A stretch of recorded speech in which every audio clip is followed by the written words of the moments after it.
All right, so y'all can hear. Can you all hear me? Is this good? Does this work? Okay. Welcome to the Houston Maritime Museum. Good evening. I'm Leslie Boland, and I'm the director of the museum, and very excited to see you all here tonight. Another almost standing room only crowd, so we're getting there. And good news is we are finally building a new building, so there'll be more room for all of you and all of your friends. When you walk out tonight, look and see, we've got a new rendering of what our new building will look like by the front door, which is very exciting. And we have all kinds of interesting things happening, so it's just, we'll keep you posted. We are going and blowing. We're designing, building, signing, doing all sorts of things. And we're going to be raising money soon too. So as you know, let's see, we have the standard things that we have to do for these lectures. If you all don't mind signing your name and how you heard about the event, that will be very helpful to us. We have, as you know, how we stay, keep the door open is through memberships and sponsorships. We have some information here. If you're not already a member, we would love for you to become one. We have, as you know, the history lectures, monthly history lectures. We also have, in April, we're going to have a special presentation, April 24th, which will be one of our industry lectures. We did a couple last year, and the industry lecture, this first one of the series, will be the salvage operation of the Costa Concordia. So that should be a lot of fun and very interesting. So mark your calendars for April 28th. And you'll probably get a couple of notices from us just in case. So, so that I don't delay, I would like very much to, I'm very excited about presenting our guests tonight are going to talk about the Purging of the Seas, the government reaction to piracy from 1600 till today. And obviously pirates used to be those really cool guys with a leg and maybe a fake arm and an eye patch, and now they carry AK-47s.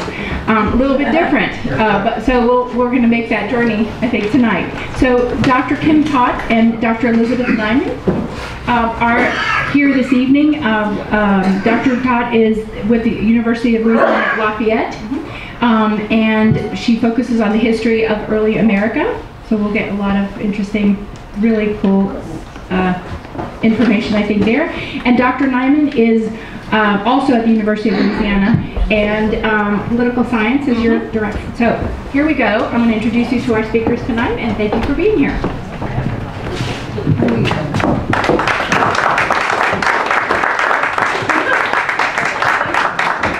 Thank you, everybody. It's really a pleasure to be here this evening. Whoa, whoa.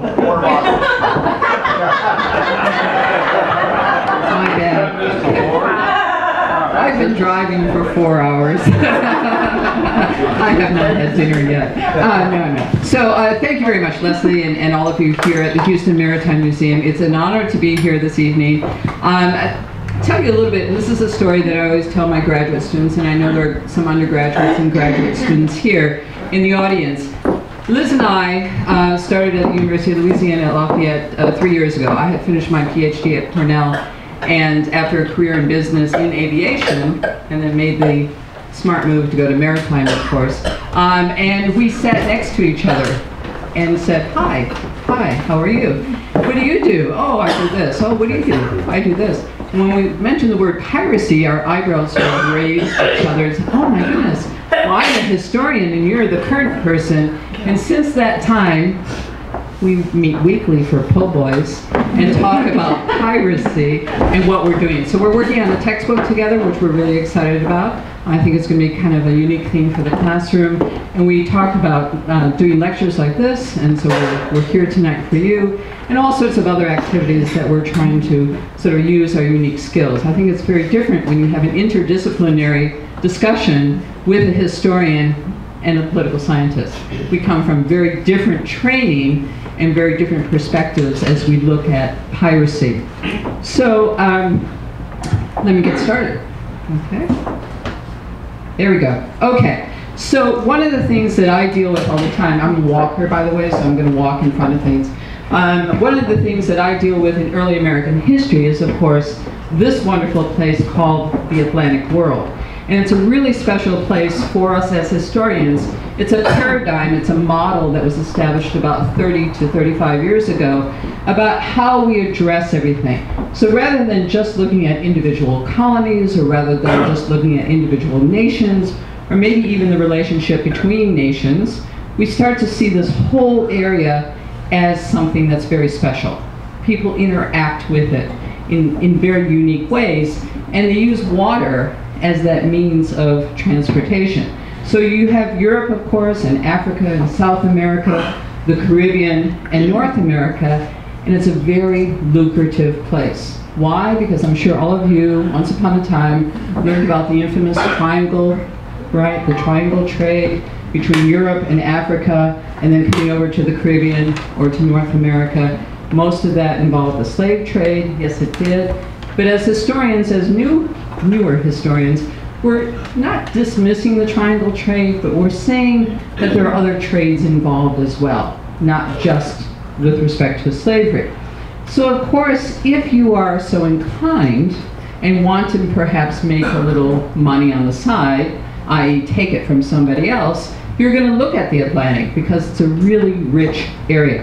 It's probably smart if I grab this. Okay. So, well, one of the things, there are always outlaws in every society. And let's face it, that's what pirates are, okay? They're outlaws. But one of the things that governments did very early on, beginning in about the 14th, 15th century, is that they said, we know these people exist, we're going to use them to our advantage. So we're going to give them letters of marque or privateering commissions. We're going to legalize their activities under our laws. So I'm going to use England as an example. So say I'm the King of England, or in this case the Queen of England, and I say I want my privateers to go out and attack France, boo, you know, nasty French, and boo the Spanish, and we're going to attack them. And because they're Catholic nations and they're our traditional enemy if we live in England. So I'm going to give my privateers one of these commissions, a letter of marque. And they're going to be able to wave it in the faces of anybody and say, well, Queen Kim has said that I can go and attack you, France, or Spain. But it's very specific, okay? It's not a carte blanche that they can attack everybody. So they have my permission. Now, why do I want to do that? Well, it's pretty easy. It's inexpensive. That's number one, right?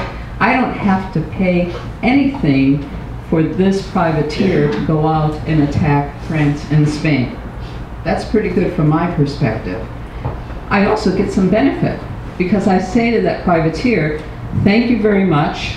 You're going to give me 10% or 20%, whatever it is that we discuss, that he's going to return to me, whether it be jewels or coin, whatever, okay? So from my perspective, I can give out a lot of these letters of marques or privateering commissions, and I have my own little private navy out there doing what they want to do for me, for my benefit. That means I don't necessarily have to subsidize or put in place a navy itself. And that means I don't have to hire sailors, I don't have to outfit ships, I don't have to build ships. So this is pretty fortunate for me. So privateering is a great thing for royalty, particularly beginning in the 14th, 15th, 16th, 17th centuries, 18th century as well. It's inexpensive and lucrative for all involved, except if you're the ship that's been captured, of course. So that's problematic. Okay, so this privateering commission, whoops, sorry about that. This privateering commission was actually given by William III, you can see William III up here, to Captain Kidd, the infamous Captain Kidd. Well, some of us, if you're interested in talking about Captain Kidd afterwards, I'm happy to talk about Captain Kidd. Great book, if you ever want to read one. Robert Ritchie wrote a wonderful biography of Captain Kidd. Captain Kidd kind of got a raw deal. We believe that as historians.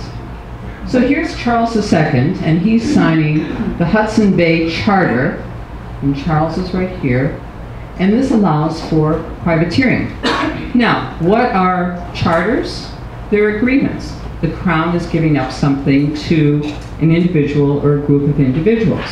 And charters are the precursors to companies, particularly for England, but also for the Dutch and for the French and for the Spanish. So for instance, if all of you had a little bit of money to spare and you wanted to purchase shares in the Hudson Bay Charter or whatever charter it may have been, or the company, you would have said, well, thank you, I'm willing to hand over some money to be part of this company, and I will reap the benefits, right? Many of you own shares of stock today. This is exactly what was happening here, but this is the precursor to what you know today. Part of this is that the companies or charters allowed for privateering.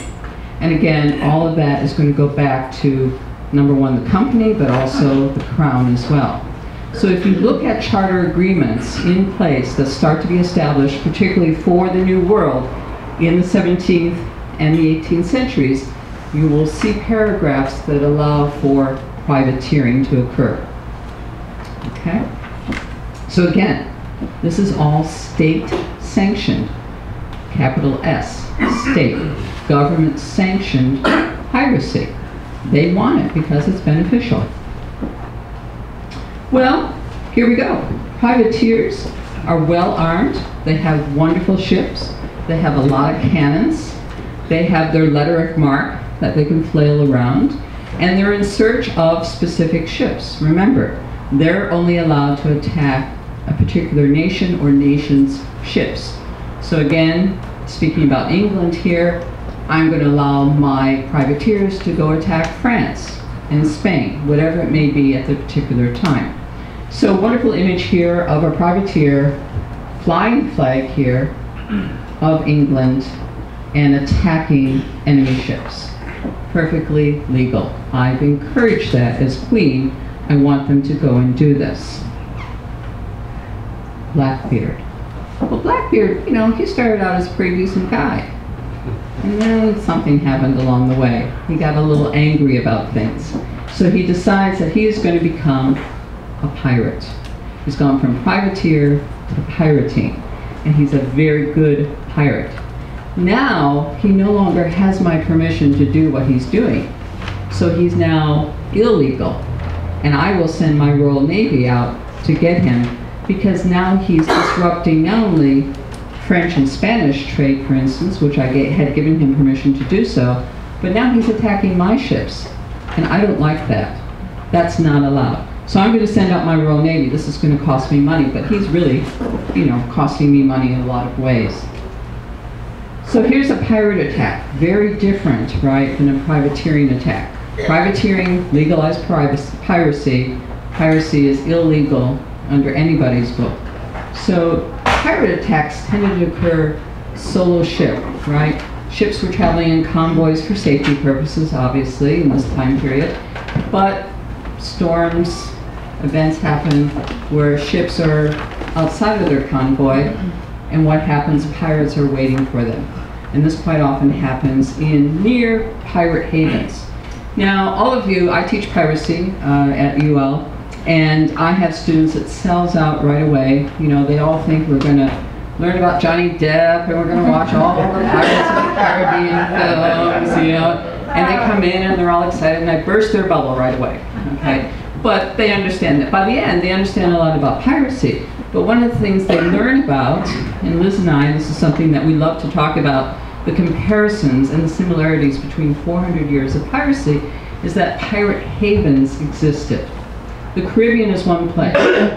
Anybody ever hear of Port Royal in Jamaica? A few people, right? What happened to Port Royal? Well, it disappeared.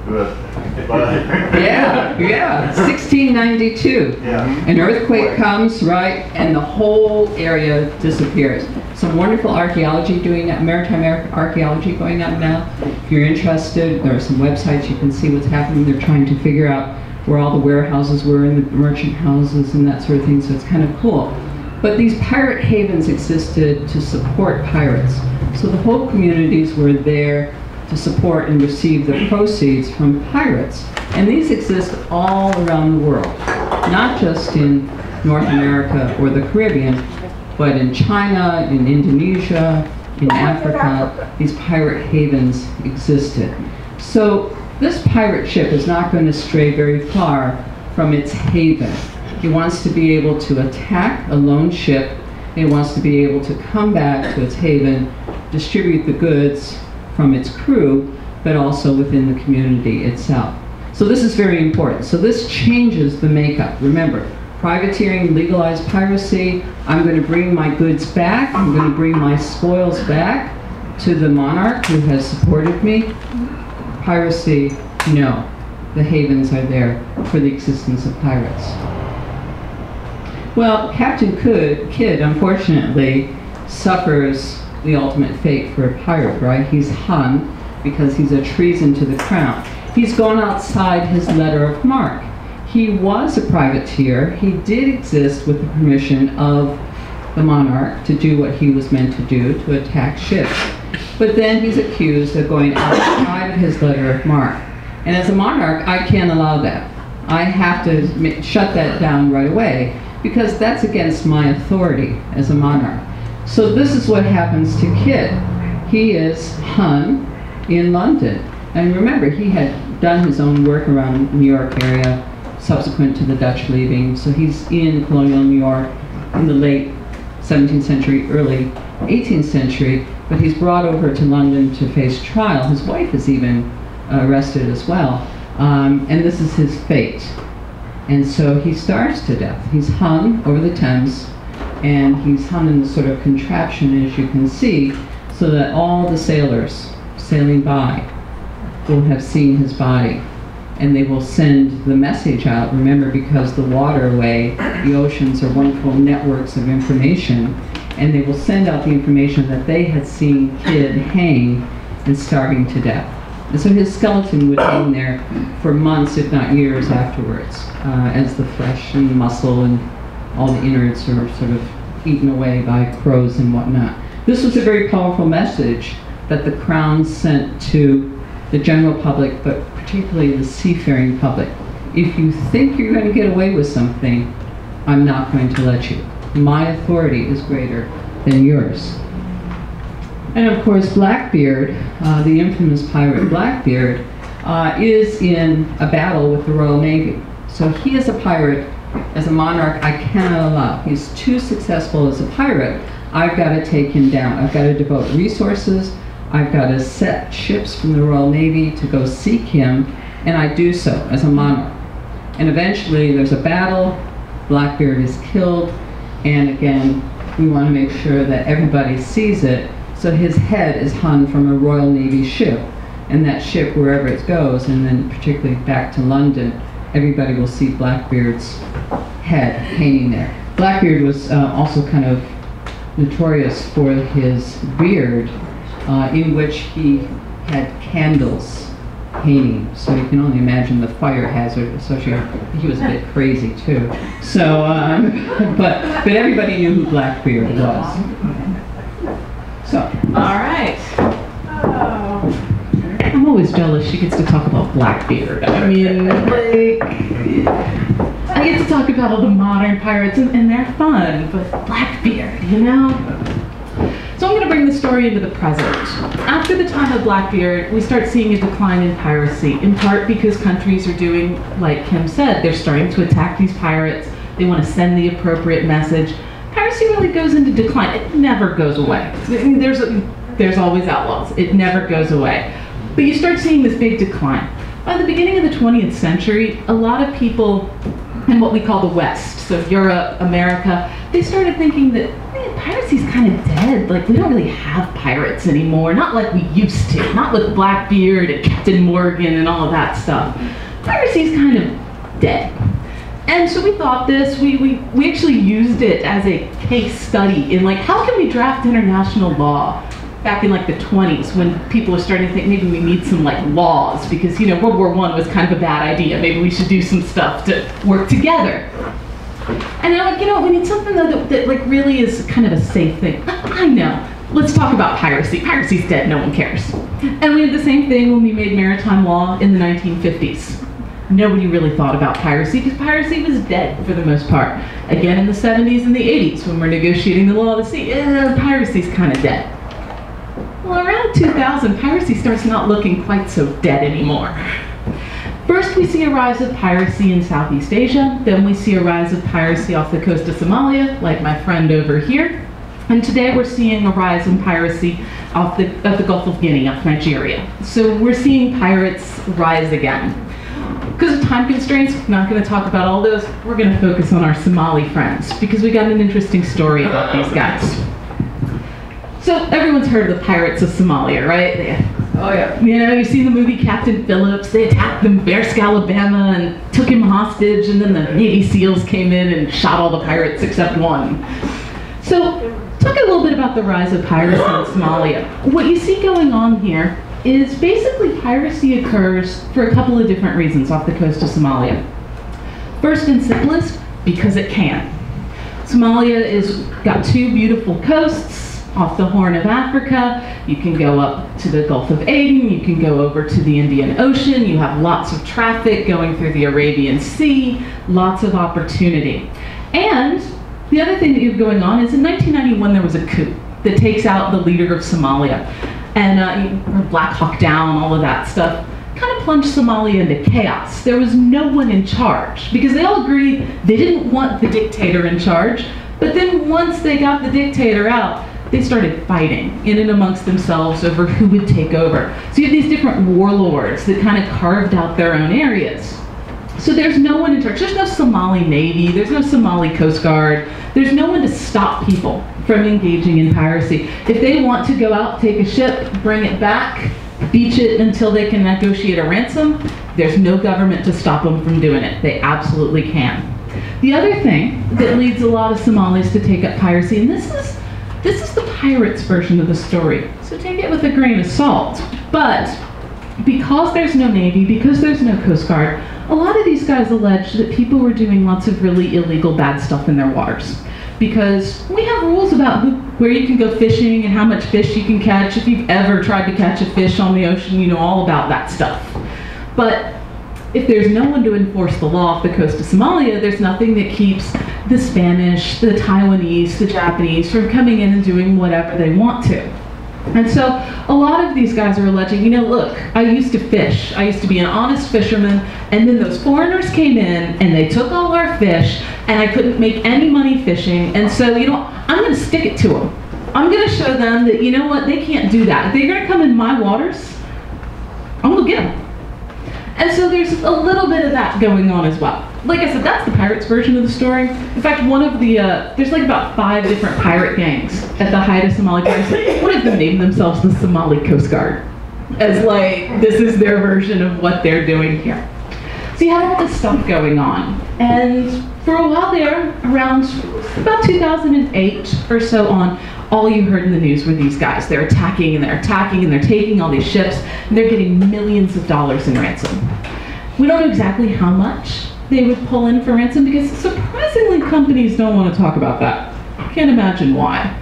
But the few ones that we do know about were pretty hefty. We're talking about millions of dollars in ransoms in some cases. And why not? These guys are attacking oil tankers, they're attacking these big private yachts, they're attacking container ships, they're attacking all sorts of different things. In fact, there's usually about 3 instances we think that they took UN World Food Program ships.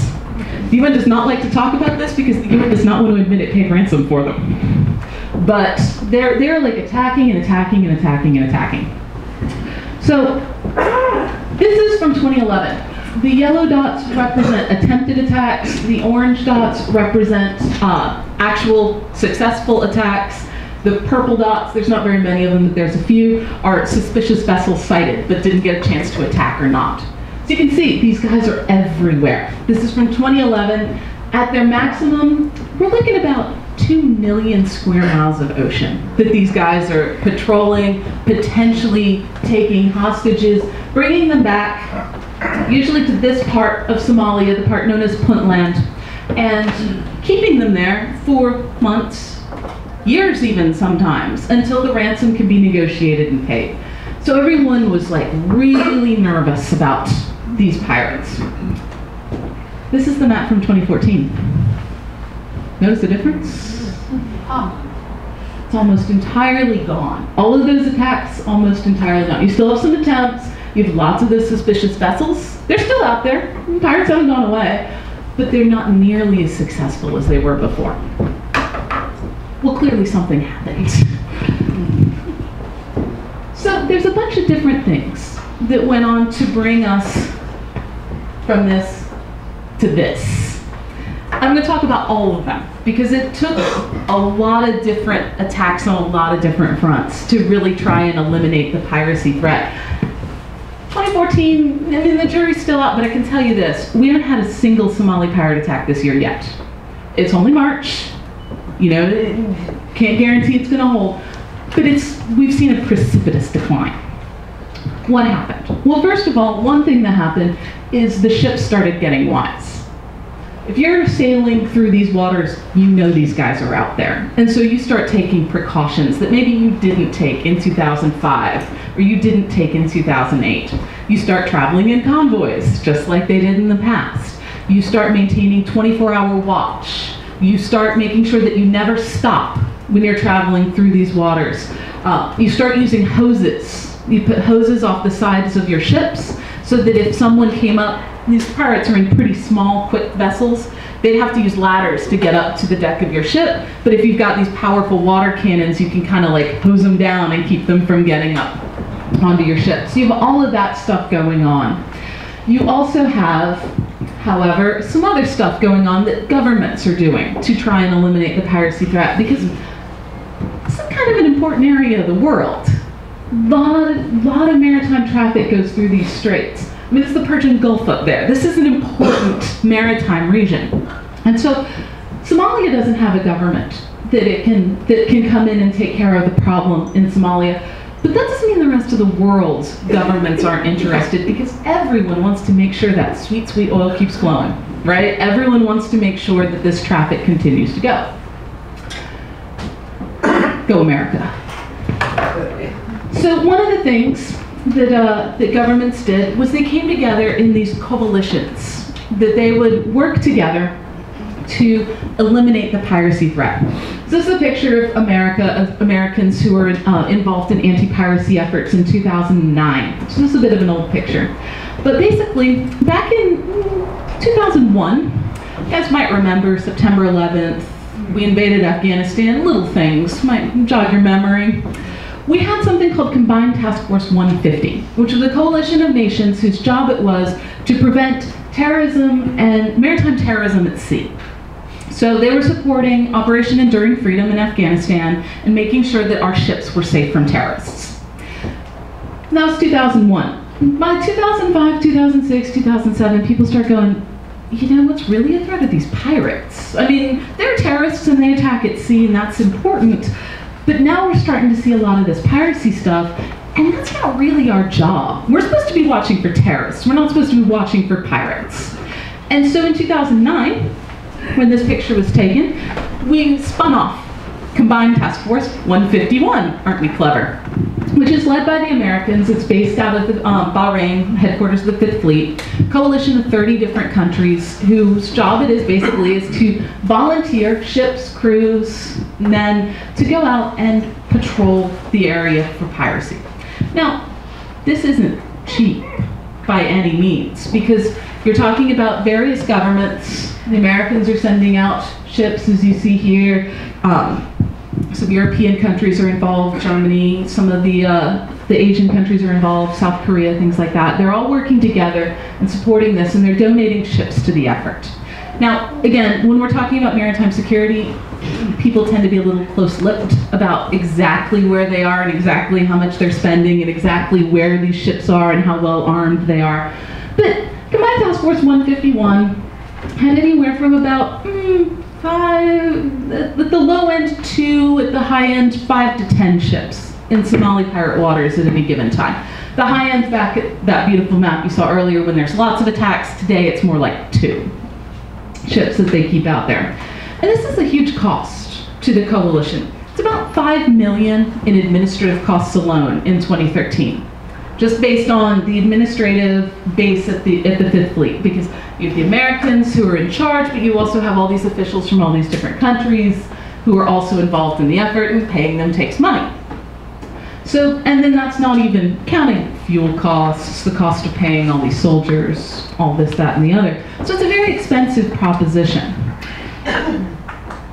Coalition Task Force 151 isn't the only people out there. The European Union sent out their own. Because this is the European Union, everything the European Union ever does is called the European Union something or another. So this is the European Union Naval Force in Somalia, Operation Atalanta. And the Europeans send out, again, about 5 to 10 ships as part of what they call EU NAVFOR Somalia, or Operation Atalanta. You can see he's got a little patch here that shows Somalia. It says EU NAVFOR, but you can't really read it. And they would send all these ships out. They actually are a bigger proportion right now out there than the Combined Task Force 151. They have more like 5 to 10 ships out there now. They pay the according costs. They cost them about 10 million in administrative fees, plus again all the soldiers, all the ships, all the fuel, all that stuff. But they've been a very big presence. They've also tried to work with Somalia, and this was pretty difficult. We're talking 2009, 2010, where the government's in exile in Kenya, and there's no one really in charge of what's going on within the borders of Somalia itself. They're trying to work with the Somalis on land to try and get things going, and they're trying to work with them at sea to make sure that nobody's getting past them.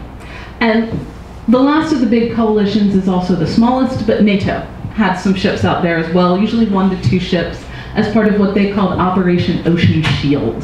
I love these names, they're amazing. Operation Ocean Shield, again about 5 million in administrative costs plus everything else.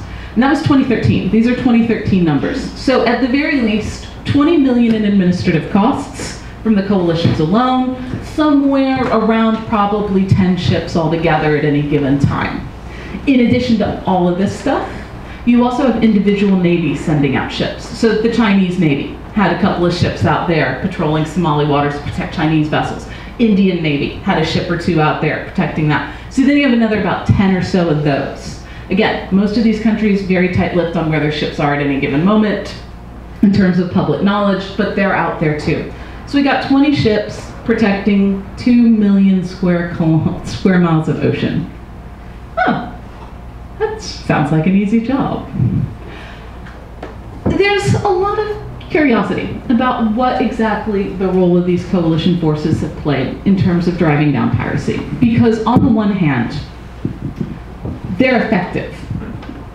There have been a few, and these were pretty amusing times. There have been a few times where the Somali pirates got what I can only say is very confused and accidentally attacked a coalition ship. I feel really bad for the ones that attacked a naval vessel a U.S. naval vessel off the Seychelles. Like, really, guys, I picked on the wrong guy that time. But it seems to be fair to say that the Somali pirates knew these guys were out there, and they tried to change their tactics accordingly. They would try to keep track of where the coalition ships were. They would, if they saw them coming, they would leave. They would, they would throw their weapons off the sides of the ship. So a Royal Naval vessel from Britain, for example, would stop them. They'd throw the AK-47s and the rocket launchers off the sides of the ship, and they'd be like, "We're just fishermen." And they'd be like, "Where's your fishing equipment?" "We lost it." Sure you did. But, they had to throw their stuff, they had to throw the GPSs, they had to throw all that stuff off the sides. Royal Navy couldn't hold them because they couldn't prove they were pirates.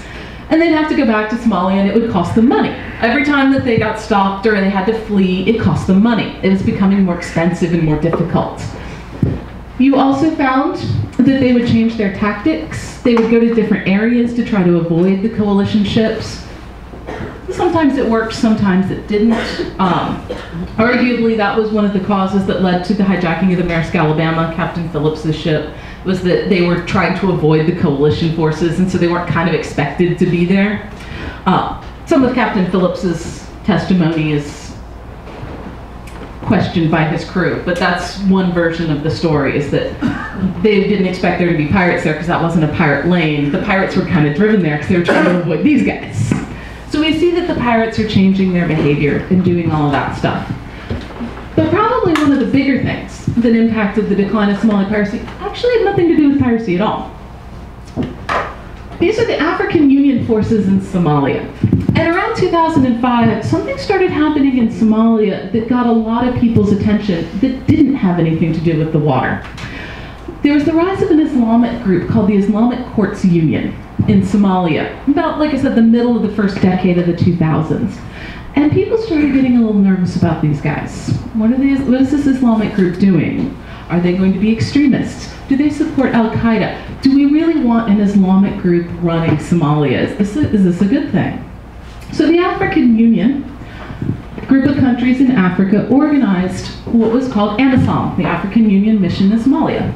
And their goal was to drive out the Islamic Courts Union, which is extinct, so they succeeded in that regard. Unfortunately for them, the Islamic Courts Union was replaced by a different, more extreme Islamic group known as Al-Shabaab. You guys heard of Al-Shabaab? They're the ones that attacked Ugandan parties at the World Cup in 2010. They were behind the Nairobi shopping mall attack, and most recently threatened the Mall of America earlier this year. Al-Shabaab, they're one of the, we want to turn back the clock to the 6th century, follow the Quran, complete straight up. Ironically, they really hate pirates. That's not Quranic at all. But nobody wanted to see these guys in charge. And so when they started taking over, the African Union mission in Somalia got a little more serious, because these guys were not only potentially bigger problems than the Islamic Court Union, they had proven they weren't limiting themselves to Somalia. They're attacking Uganda, they're attacking Kenya, they're attacking all these countries in Africa. And so these guys get together and they say, you know what, we need to take care of these. So 2013, 2014, AMISOM really takes off in Somalia, and they start pushing back Al-Shabaab. Al-Shabaab is on the run, relatively speaking. They take back a lot of Somalia, they take back Mogadishu, and they start allowing that legitimate Somali government to move in. And so now you're starting to see real governance. So at the same time that the pirates are running away at sea from guys like this, they're running away on land from these guys and the Somali government. So it's not safe anymore to just go in and park your ship and leave it for a year or two while you're trying to negotiate with different groups on how you're going to ransom the crew, how you're going to ransom a ship. It's harder to get those ships, and it's harder to keep them for the length of time that you need to get your ransoms.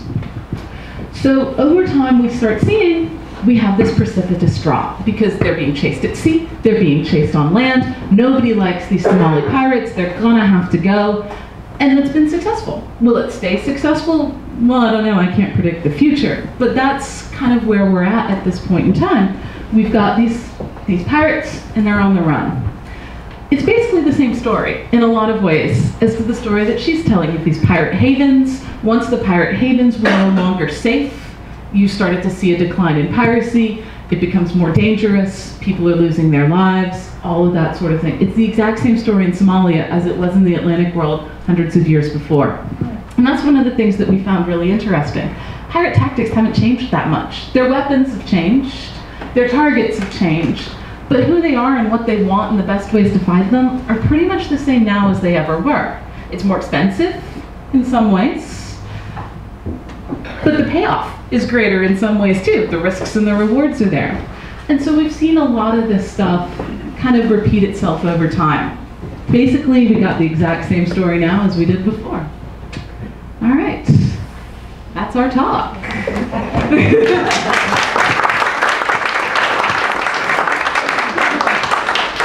Guys, take questions? Absolutely. All I'm right. sure there are a lot of questions, so we've got some experts here. How about it?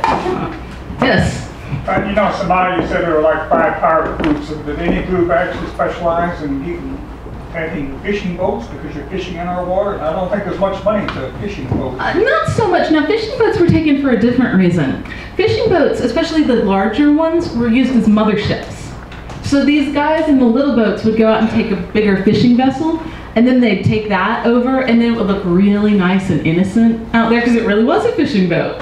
And so these tankers would think, oh, it's just a fisherman. And they'd go near it, and they'd be wrong, because then the pirates would spill out of the fishing boat, and then they'd take it over. So fishing boats were valuable for a different reason. Not necessarily for the money, but for this nice little guise of innocence. Mm-hmm. Why would the container ships and oil and tanker ships aren't? Is there some kind of maritime law? There's a couple of different reasons for this. One of the biggest reasons actually has to do with the insurance industry. Yeah. Nobody really thinks that oil tankers plus guns is a great idea in terms of safety. So there was a lot of controversy there. But more also to the point was that in some individual countries it was illegal. So if you were on a Danish ship, it might not be legal for Danish ships to be armed. And right around the heyday, around 2011, 2012, a lot of countries, Denmark being one of them, repealed those laws for that reason, but the insurance costs still stopped a lot of people from doing it. What you did see some more of were the rise of independent contractors, mercenary ships that would go out and protect these guys.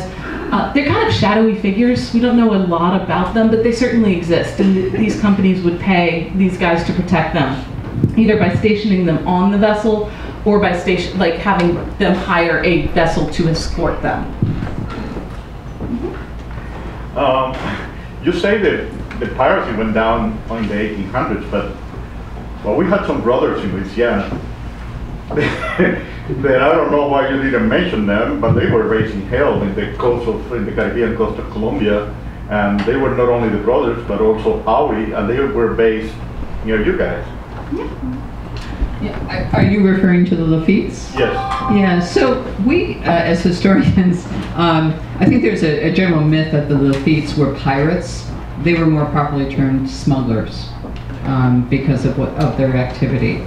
So while they were quite active with sort of the New Orleans, Galveston area, sort of that way, and the bayous associated with them, they're really smuggling at that point, as opposed to proper piracy. Sure. They were flying, in Galveston you had the flag of Cartagena flying. As a matter of fact, it was the Lafayette that they had a letter of marque from the government of Cartagena. So I think that they were still privateers bordering pirates, because they were going after Spanish vessels in the Caribbean. Right, so again, time and place matter, right? So if you're talking about New Orleans, they're smugglers, because that is exactly what they're doing. They're supplying the bayou area, the bayou Teche, and out through New Orleans, the materials that are needed, so they're smuggling materials up there against the governments of the day. But if you come over to Galveston, again, time and place matter, with the government that is in place in Texas at the time, which is Spanish, then they're attacking other ships based on those letters of marque. So they can switch sides quite easily. They're never very friendly with the English, and I think that's where the letters of marque are attacking the English ships.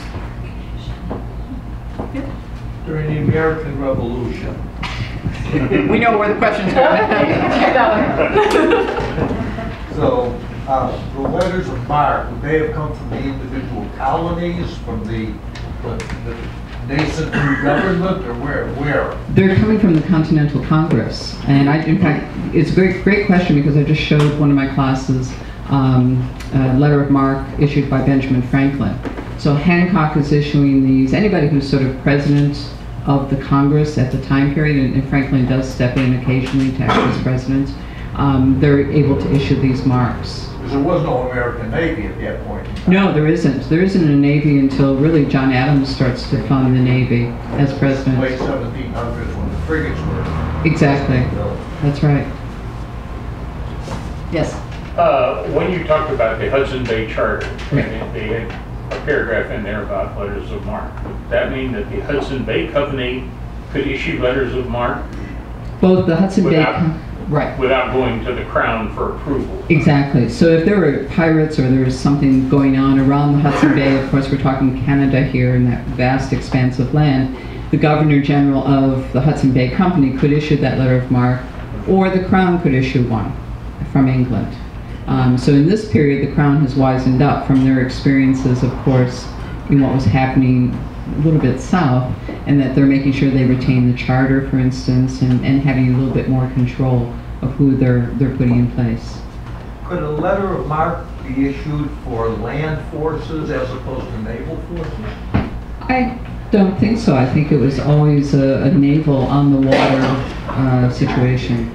If you're talking about land forces, then those are mercenaries, and I think that's more of a contractual relationship between... The Romans. Yeah. The Lex Gabinius allowed Pompey the Great to not only attack pirates in the classic studies minor. The Lex Gabinia was issued by the Roman Senate in response to piracy that grew up in the Mediterranean, especially in the East Mediterranean, following the decline of Greece, but before Rome became imperial, so like the late days of the Roman Republic. And Pompey the Great was given huge authority to eliminate Mediterranean piracy by not just attacking anyone that he wanted to on the water, but I think it was up to 50 miles inland. Yeah. So you did have some of that, but that's ancient times. I don't think of anything in the European tradition. Any attacks on cruise ships? Cruise ships tend to avoid those waters, or did. There was a couple of times, I think, where one or two got fired on. And these are the smaller, more luxury liners, not like, you know, the Oasis of the Seas or any of these like monstrosities that support 10,000s of people. But some of the richer ones that would take people from, say, Dubai to Singapore, a couple of those have gotten fired at, but they didn't take any. They took a couple of very nice yachts, but I don't think they took any cruise ships. Yeah, why do you think there's such a public acceptance and good feeling towards piracy, and how far back did that feeling go, do you think? Because, I mean, I know Gilbert and Sullivan used pirates very, very pleasantly in their thing, and that wasn't that much. There were still probably lots of piracy going on in the 1800s, no? I'll let Kim give her opinion, but I'm going to give mine first. Disney. and not Johnny Depp Disney, but they did Treasure Island movie in, I think it was the 50s. And basically every stereotype you think you know about pirates came from Disney's Treasure Island from the 50s. The stupid accent, the parrot, a lot of that stuff came from Disney movies back in the 50s. But so I'm going to go back a little earlier. I'm going to go back to Daniel Defoe, and where he interviews pirates in prison. And this becomes sensationalized, and so the public in the 18th century is looking forward to the next installment of the pirate who's in prison and repenting his sins or not. And this is something that's important for us as historians, because we have all these, I'll put this in air quotes, confessions, whether they are or not, we're uncertain. But Defoe, being the good person spinning propaganda as he was occasioned, but very good penmanship and author as well, he's putting these out there for public consumption. And so I think we start to have that, you know, we have Robert Louis Stevenson, who does pen Treasure Island. We know that he's read these from Daniel Defoe. So there's a history of the... when was Defoe? I don't know. I don't know. Who was Daniel Defoe? When Daniel Defoe was in the 18th century. Robinson Crusoe. Yeah, Robinson Crusoe, exactly. Okay. So this idea of, you know, being lost and that sort of thing. But those who are starting to write in the 19th century about piracy, sort of the boys' own stories, like Treasure Island, are looking to Defoe for their original sources. Yes? So I'm glad you brought up Roman pirates, but I wanted to ask you sort of on in terms of solving two problems at the same time. So is there an opportunity for the European Union to use a lot of Greeks that are out of work?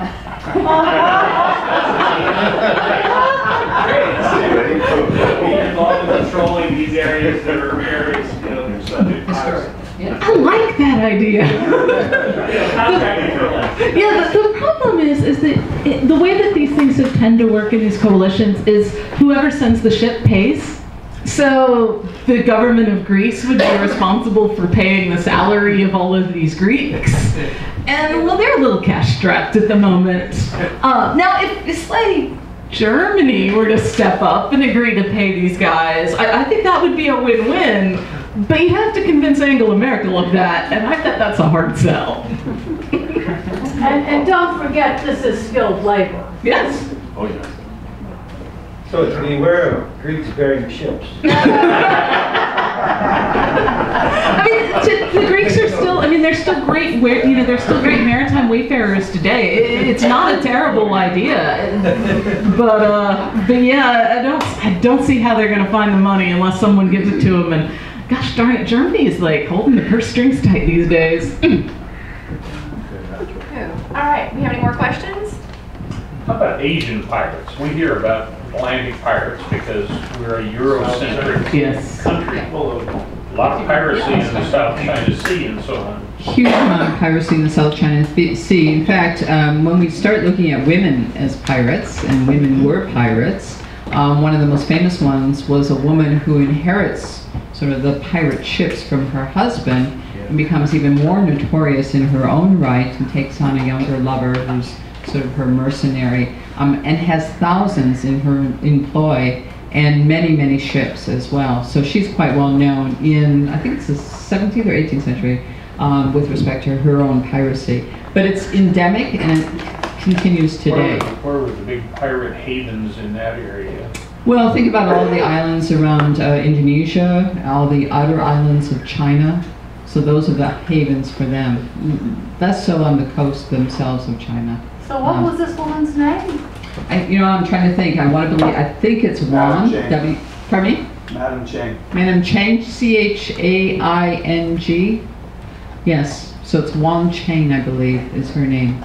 And she's not very, she's written about, but not as prolifically as, say, some of our Irish women who become pregnant, on board ship and claim the right of pregnancy so that they're not hung, and after their children are born, they are hung. But there are female European pirates as well. Not many of them, but a few. But we've had this throughout military history, right? Women who are hiding their gender, pretending they're men, and then fighting in armed conflicts. And the same thing tends to be true today with Southeast Asian piracy. They hide in the islands of Indonesia. They're certainly, especially back towards the late 90s, early 2000s when this was taking off, there's a lot of bribery. They just pay off the Indonesian officials. Because a lot of what goes on in Asian piracy today is essentially piracy for hire, where some of these bigger, larger crime gangs would be like, you know what I need? I need a ship with this. And they'd get inside information and they'd pick their ship and then they'd pay everyone off. They'd have an inside man, they'd hire the pirates, they'd do all that stuff, and then they'd go hide it in Indonesia for a while they painted it, renamed it, and sailed it off somewhere else. So it still remains kind of the same thing today. And that's one of the things that the Asian countries have been really working on is how do you patrol the Indonesian coastline? Because Indonesia, it's not a failed state like Somalia, but there are a lot of islands and it's not that rich. And so they've had a real problem fighting this bribery issue in Indonesia because it's very tempting if you're very, very poor to accept some money and look the other way. And so Japan and Singapore in particular have both been trying to kind of boost the presence in Indonesia of Indonesian officials who aren't so bribable. But again, it's a big country with a lot of islands. And if any of you are interested, a wonderful book that I've used in the classroom that my students have loved is called Dangerous Waters. It's about a journalist who undertakes sort of this investigation of what's going on in Southeast Asia with respect to piracy and who he interviews and his own experiences and going aboard cargo ships, for instance, or tankers, talking with Malay policemen who are trying to combat piracy, going into some of these communities. These communities that I spoke of, these pirate havens, and one of them, of course, being Port Royal, which disappears in 1692. But take a snapshot of Port Royal, and I bet you could superimpose it on Southeast Asia, the sort of pirate havens existing today, and you wouldn't find many differences. And that's sort of the unique thing that we've talked about of this idea of piracy continuing through the ages. So Dangerous Waters, great read if you're interested in that sort of thing. Is there any credible information about whatever happened to Jean Lafitte? No, not that I know of. So the mainstay book is Lyle Davis, which is published in, I think, the 50s. We've looked at this together. And he just disappears, really, more than anything, disappears off the scene. Whether he's in the bayou and passes away there, or whether he's gone off. I just read something, and I told you about it, that one author is asserting that he's Jewish. I've never heard that before. His grandmother was Jewish. His grandmother was Jewish, you're right. So she's, and according to Jewish law, then he really is not. Well, because his mother is not. Oh, yeah. Right. So, but it was a bit of a stretch there, and we were kind of intrigued by that coming from France. He retired to Florida. He's in witness protection. He's in a lot of places. But he has 4 national parks in Louisiana, so you should go visit. That's what I'm talking about. Right now, the Black new series, like there's a lot of the Pirates of the Caribbean, the Disney-ish, and then they've got from a whole different perspective. There's one with John Malkovich. I think it was just Right. Short sort of thing, and then this Black Sails, which seems to be doing well. So obviously, pirates will live on forever. Well, and of course, there's Speak Like a Pirate Day in September. Every September, you know, I have students come in. They want me to give extra credit for dressing like a pirate. I have to have a certain level of dignity. I give extra credit for dressing like a pirate. She knocks it down for me. And then there's a big festival in Galveston. Yes. I believe, this year, so And there's one in Tampa as well, Gasparilla. I actually have one question. What would motivate someone to be a pirate? I mean, it's such a hard life. Why would they? I mean, besides, of course, money, but you could or go rob a carriage or whatever. But what is it to? What is it? What's the What's the reason?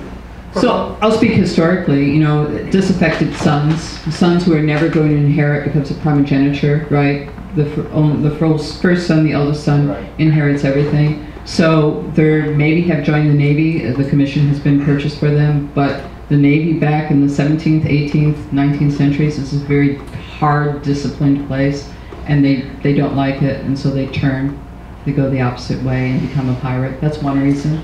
I think sort of the idea of having your own fiefdom, so to speak, you know, having this onboard cohort of men, sometimes women, who are listening to you, responding to you, that's a bit of a power trip as well for them, if they can do it. So a lot of reasons, I think, primarily those who have turned from the Navy.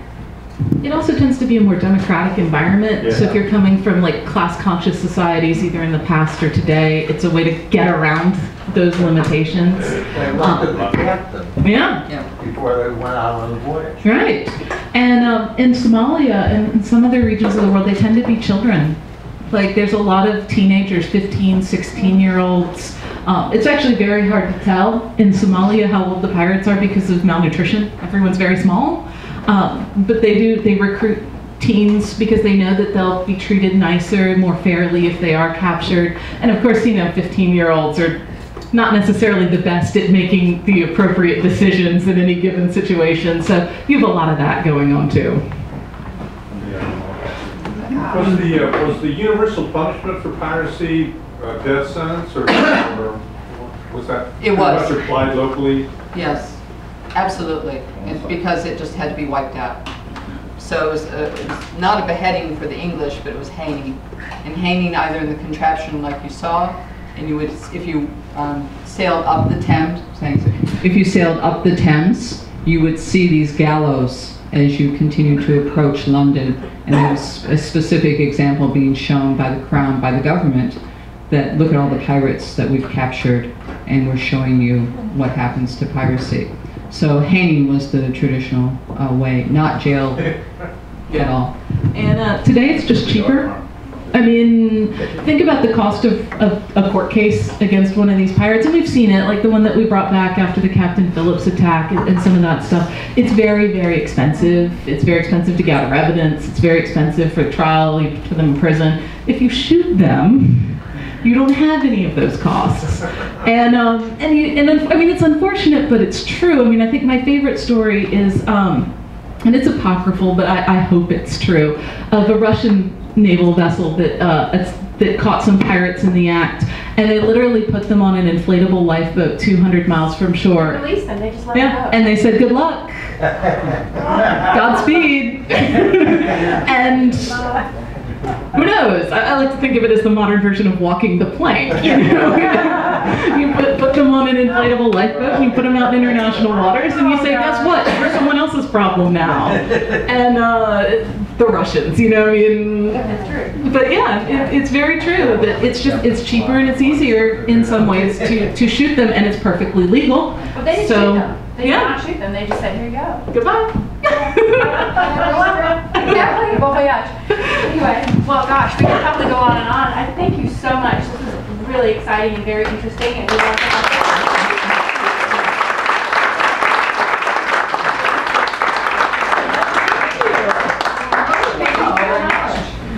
and much for being here, and we hope to see you again. That'd be great. Can we get a picture with you? Where's our photographer? Where'd he go? Can we take a picture? Fred? All right. We have a second round of pizza if anybody's still hungry. We ran out the first go, so if anybody wants a camera, we like to have one newsletter. That's cool. So.